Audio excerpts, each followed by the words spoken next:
Good morning, SY BMM students. This is the last chapter, the subject of media laws and ethics.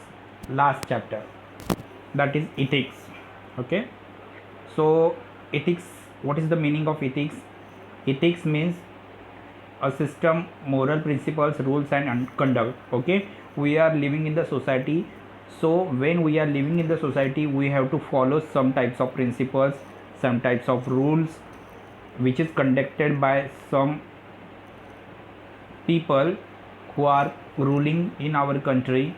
So therefore this kind of rules are making to living disciplinedly, living greatly. So therefore that kind of rules are called. Find that what is.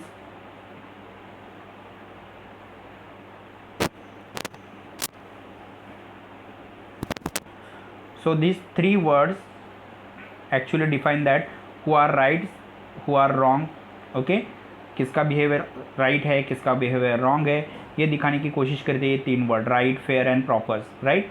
तो हर एक society में जीने के लिए आपको कुछ rules regulations, कुछ principles बना के दिए. उन प्रिंसिपल्स को हम लोग एथिक्स कह सकते हैं. ओके. अभी ये सब हमारे बिलीफ के ऊपर डिपेंड है या हमारे मोरल स्टैंडर्ड के ऊपर डिपेंड है. कुछ रूल्स, कुछ बिलीफ्स आपको individual to individual, place to place या टाइम टू टाइम बदलते रहेंगे. ओके. कई भगवान की प्रथाएं आपको गलत लगेगी तो दूसरे के लिए अलग सही हो सकती है. इंडिविजुअल टू इंडिविजुअल, किसी जगह पर जाना आपको अच्छा लगता होगा, दूसरे को अच्छा नहीं लगता होगा. प्लेस टू प्लेस है. राइट. तो मतलब बिलीफ या ट्रू फॉल्स, राइट रॉन्ग, ये सब चीज़ें उस प्लेस या सिचुएशन के ऊपर डिपेंड होती है. ओके. जो आपकी थिंकिंग रहेगी वो सबकी थिंकिंग रहेगी, इसकी गारंटी नहीं है. ओके. हर एक की मोरल वैल्यूज़ हर एक पर्सन्स की अलग अलग है. ओके. लेकिन हर एक को कम से कम ये तो जजमेंट करने आता है कि कौन सी एक्शंस गुड्स है और बैड्स है. Okay. Each and every persons are decided और given judgment that their actions is truly goods और bad. Okay. So one side when we are given the judgment, we are also ignore the second side problems. Okay. So when we are given the judgment, we have to think that whatever we are given, that is we are thinking that our ethos are helping to us, our antarman is helping to us. Okay. Our dharmas या धर्म is getting the permissions to decided what goods, what things are goods or what things are bad. ये आपको धर्म के हिसाब से देखना पड़ेगा और खुद के अंतर्मन पूछना पड़ेगा. वो बताएगा तो वो चीज़ राइट या रॉन्ग हो सकती है. तो इसको हम इथिक्स कहते हैं. ओके. आपके मन या आपका मोरल या आपकी जजमेंट या आपकी थिंकिंग जो कहती है उसके हिसाब से कोई चीज़ को हम लोग गुड या बैड कह सकते हैं. ओके. तो अभी इथिक्स या अच्छी चीज़ें क्या होती है. पहला, हॉनेस्ट इन ऑल एक्शंस, सभी चीज़ों में वो ईमानदार होता है. दूसरा, ट्रांसपेरेंसी एंड सेटिंग स्टैंडर्ड, जो पर्सन्स बहुत ही ट्रांसफर होता है उसके अंदर कोई भी गलतियाँ नहीं होती, जो सामने दिख रहा है पीछे वही है, दैट इज़ ट्रांसपेरेंसी. तो उसके अंदर इथिक्स है. या कोई भी चीज़ जो हम दूसरे को नॉलेज देते हैं उस नॉलेज में अगर ट्रांसपेरेंसी रहेगी तो वो इथिक्स है. सिंसियरिटी होनी चाहिए, जनरसिटी होनी चाहिए, मतलब जो आप बता रहे हो वो सबके लिए एप्लीकेबल होना चाहिए. ट्रूथफुल होना चाहिए. ओके. लोग उसके ऊपर विश्वास करने चाहिए. इंटेग्रिटी होनी चाहिए, सब लोगों को वो एक्सेप्ट होना चाहिए. And cooperations. तो अगर ये सब चीज़ें हैं तो उनको कहा जाएगा हर एक पर्सन्स या हर एक चीज़ के अंदर इथिक्स है. ओके. तो इथिक्स के बारे में कुछ चीज़ें दी है. पहला तो है इथिक्स यानी प्रिंसिपल्स होते हैं जो राइट या रॉन्ग हो सकते हैं. हर एक पर्सन्स के बिहेवियर या हैबिट्स के ऊपर से वो बिहेवियर चेंज होते रहता है. ओके. इथिक्स या मोरल्स हम कह सकते हैं कि हर पर्सन्स के टीचिंग और एक्सपीरियंस के हिसाब से वो अलग अलग हो सकता है. ओके. हर एक इंसान के कॉन्फिडेंस के ऊपर वो अलग अलग हो सकता है. ओके. नेक्स्ट है वैल्यूज़ के ऊपर डिपेंड हो सकता है. ओके. तो इम्पोर्टेंस ऑफ इथिक्स देखना बहुत इंपॉर्टेंट है. आपको इथिक्स समझ में आया होगा. जो भी रूल्स सोसाइटी में हमारे लिए बने हैं, हमें जीने के लिए बने, उन सारे रूल्स को हम लोग इथिक्स कह सकते हैं. ओके. सो पहला है पार्ट ऑफ द सोसाइटी।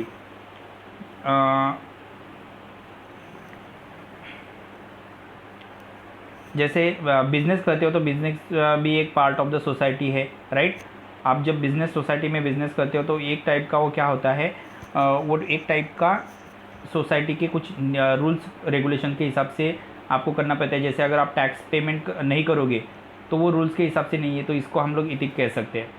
दूसरा है पब्लिक की एक्सपेक्टेशन क्या होती है। जिस भी सोसाइटी हम लोग रहते हैं, जिस भी जो भी हम बिज़नेस करते हैं, वो सारे बिजनेस से कंट्री को या सोसाइटी को फ़ायदा होना चाहिए, ओके। तो यही इथिक्स बिहेवियर है। Doing the right things, do not harms, good to all. अच्छी चीज़ें करो, किसी को हार्म मत करो, परेशान मत करो, एंड जो भी वो करोगे वो सबके लिए अच्छा होना चाहिए। ये चीज़ें ध्यान में रखकर जो भी बिज़नेस करोगे वो सारे बिज़नेस में आपको इथिक्स दिखाई देगा।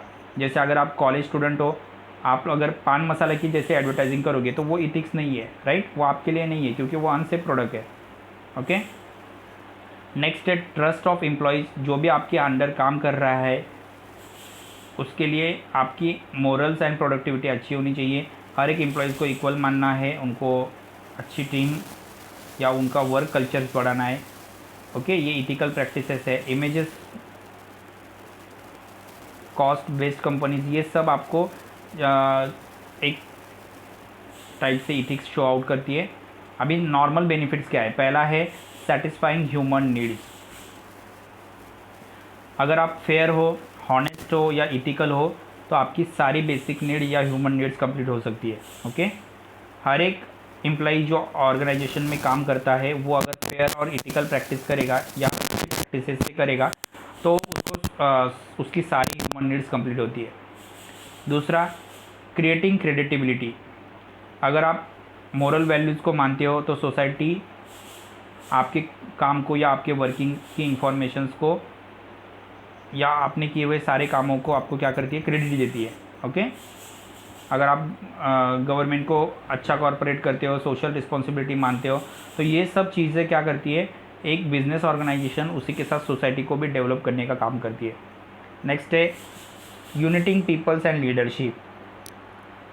जब भी आप वैल्यूज़ के साथ रहते हो तो आप बहुत सारे लोगों को इकट्ठा ला सकते हो। जैसे अगर आप एक बिज़नेस कर रहे हो तो एम्प्लॉयज़ और सारे डिसीजन मेकर्स को एक साथ ला सकते हो, क्योंकि ये आपके बिहेवियर के ऊपर डिपेंड है और इससे आप ऑर्गेनाइजेशन से जो चाहिए वो अचीव कर सकते हो या अपने गोल या मिशन अचीव कर सकते हो, ओके।